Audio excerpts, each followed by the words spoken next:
going on, everybody? It's the end of the year. We've done our top 10 worst horror movies, best horror movies, disappointing movies of 2019, and now the top 10 just worst movies. I'm going to try to keep some of the horror movies out of it, but I'm not going to make any promises. I've only seen about 50 movies only. Some of you, that's a lot. But to people who want to watch everything that comes out, that's not that much. Because I don't have Netflix, I don't rent everything that comes straight to, like, just 50 movies. Alright, so 10 out of 50. We got about a fifth of them here. I'll give you a couple honorable mentions towards the end, maybe.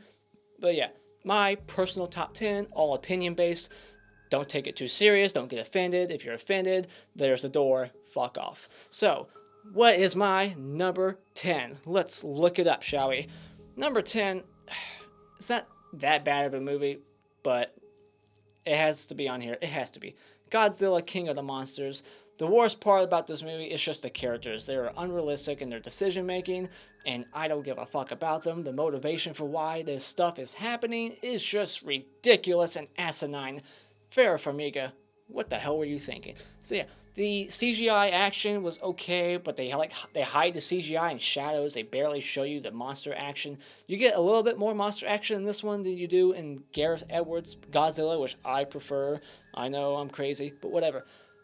This one was just, whatever. It was disappointing too. So yeah, it was on my disappointment list, and it's right here on my top 10 worst list. So yeah, I left that theater very disappointed. And the guy at the register, the guy who I bought the tickets from, was like hyping it up, like, oh my god, get ready. And it's like, really?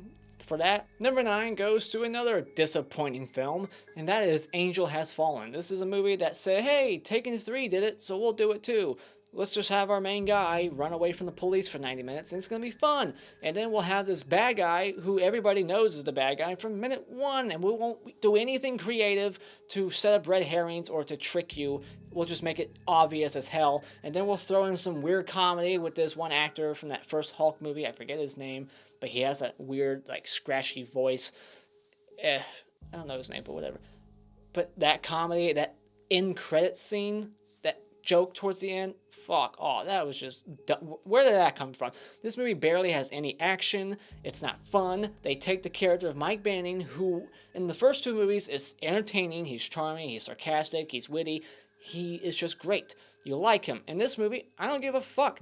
If anything happens to him, he could get ass raped by a fucking pipe being shoved up his ass by Jennifer Hills from the I Spill on Your Grave movie, and I wouldn't give a shit. I'd probably just laugh and be like, you deserve it, because this movie sucks. And it's shot poorly. It's shot the worst of the 3. When he breaks out of the SUV, I didn't know he was breaking out of an SUV. I'm like, what the hell is happening? I can't see. Choppy editing and just not a good movie, in my opinion. So, number 9, Angel Has Fallen. Number 8 goes to a movie that had to deal with a lot of studio meddling, and that is Hellboy.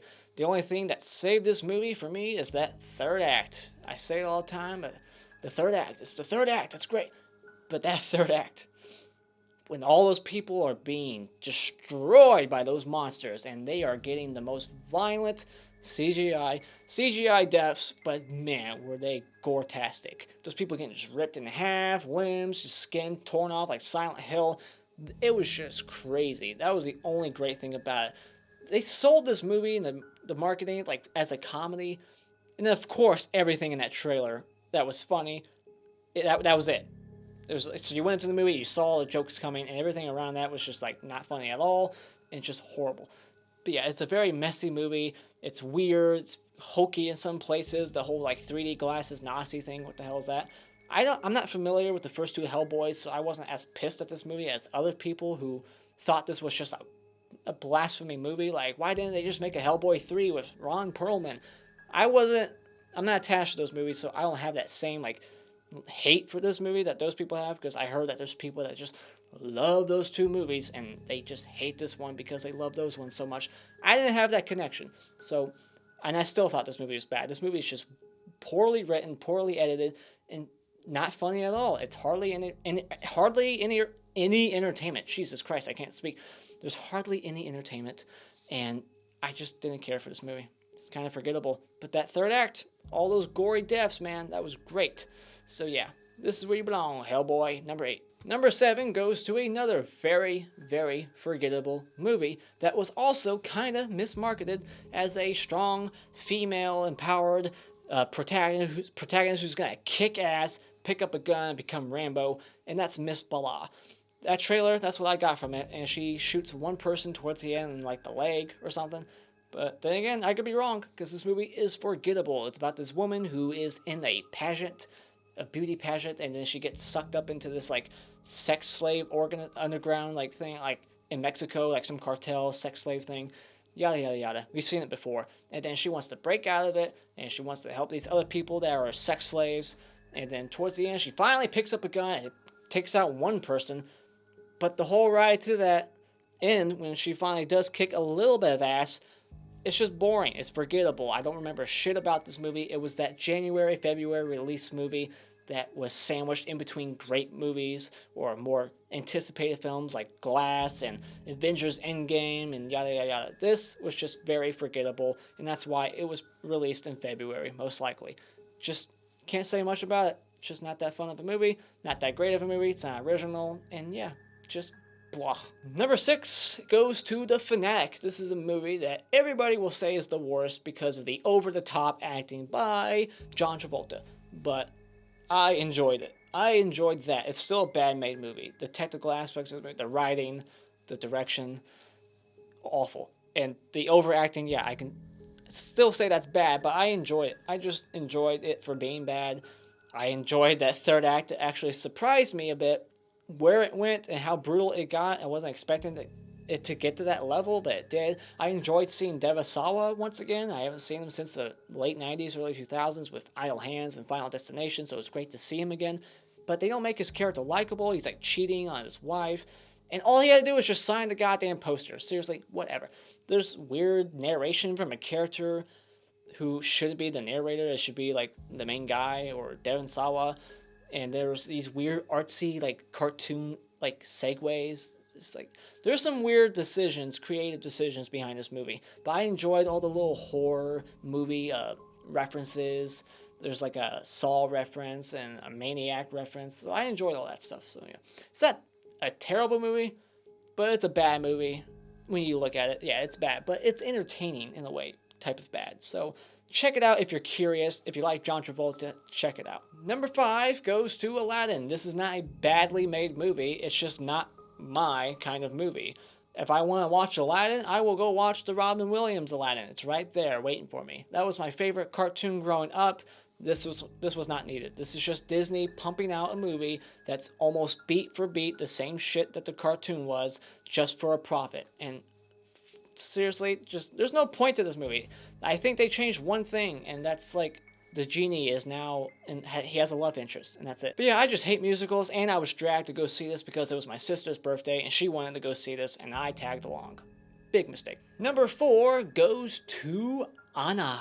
I've gotten so much shit for not liking this movie. Why does it matter? This movie is not original. It's about a spy who doesn't want to be a spy. That's it. She's a triple agent. Oh, how many times have we seen that? Like, oh, she's not working for the U.S. government. She's not working for the Russian government. She's working for herself. She wants to get out of the fucking spy business. And they don't set her character up in any way where I'm like rooting for her or give a shit about her like female lesbian love interests. And I'm not by the end of the movie like, yes, she gets to go live on a beach with her short-haired girlfriend. I don't give a fuck. It's just not a good movie. It's like a Tarantino Pulp Fiction type movie where it kind of just jumps all over the place, and I just kind of got lost because I wasn't interested. Not because I have a short attention span or I don't understand film, it's because the movie was not interesting. The characters, the direction, the fucking dialogue, I was out, zonked, like wanted to fall asleep. It was not that great of a movie. And once again, mismarketing. You watch that trailer, they show you the 2 action scenes in the entire fucking movie like it's gonna be the next John Wick, Jane Wick, or it's gonna be Atomic Blonde. It's not at all. What you saw in that trailer is all you're gonna get, and it's not worth it. It's just fucking boring. Number 3 goes to one of the only comedies I saw this year, and that was because I was tricked into going to see it by a reviewer who said it was so great. And that is Longshot. This movie was not that funny. I think I laughed once, maybe. And then I was told that it wasn't going to be political, even though the whole story evolves politics. involves politics. I say evolves, involves. The whole story is politics. It's about this woman who is Secretary of State, right? And she wants to be president. So she's Hillary Clinton, and she's running for president, and there's all these political jokes in it that are just not funny. I have a sense of humor. I can laugh at either party, but this movie wasn't making me laugh. But I was expecting a neutral movie, like I was promised, that was going to make fun of both. But it was just shit on this side and this side only, and then in this news organization only, and we're just, yeah, it was very biased as hell. Don't even lie and say it wasn't. Number 2 goes to a PG-13 horror movie by the director of Child's Play, and that is Polaroid. Almost forgot the title because it's a forgettable movie because it's such a generic, paint-by-numbers, PG-13 horror movie with zero blood and no interesting characters, barely any scares, but the scares you do get are CGI monsters that pop up and it's the jump scare. It's very lazy. It's not inventive. It's got a somewhat neat premise involving a Polaroid camera that takes a picture of people, and the monster therefore wants to kill those people that were photographed. So yeah, kind of like Final Destination 3, but not Final Destination 3, because there's no inventive kills, there's no blood, there's no gore, there's no nudity, there's nothing here. It's just very bland.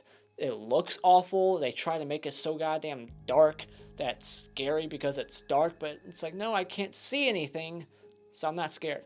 It's a bad movie. Don't check it out. It's a waste of time. Do not watch it. And number 1 goes to a movie that I cannot elaborate much on because it was just so goddamn boring and forgettable, and that is Serenity. Is this a remake? Is it? Because I feel like there's a couple other movies called Serenity that came out within the last decade. But this has Matthew McConaughey, and he's a fisherman, and then his ex-wife comes to him and says, I need you to kill my current piece of shit husband for me to protect me and your son, Billy. We'll call him Billy.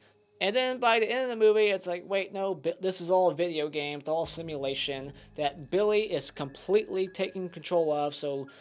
But the characters within the movie, like Matthew McConaughey, they're supposed to have like this free will and make these decisions. How is that possible? It's an avatar. It's a fucking video game. I'm just confused by it. Maybe I'm the retard, but this movie just did not grab me. It did not entertain me. Matthew McConaughey wasn't interesting as a character. It just would have worked better as just that simple premise towards the beginning. Just man killing piece of shit husband, gets the ex-wife back, saves the kid. I would prefer that story over this weird, it's all video game world, and nothing's real, but this guy has free range to do whatever the fuck he wants. He can make decisions like he's not a video game character. That's not how video games work. And I'm supposed to believe that the son, who's like 9, is that smart and can create all this? That's a stretch. But yeah, those are the 10 movies that I do not recommend to almost anybody. So yeah, just stay away from those. That's my personal top 10 worst movies of 2019. What are your least favorite movies of 2019? Put them in the comments below. I will give you 3 honorable mentions. I almost forgot to do that. Banana Splits, the horror movie. Ma, the horror movie. And Countdown, the horror movie. I left those out because I didn't want to just make this another horror movie list. I already did top 10 worst horror, so I try to keep the horror movies out of this list. But Polaroid was bad enough to stay in it. So yeah, those are my other honorable mentions.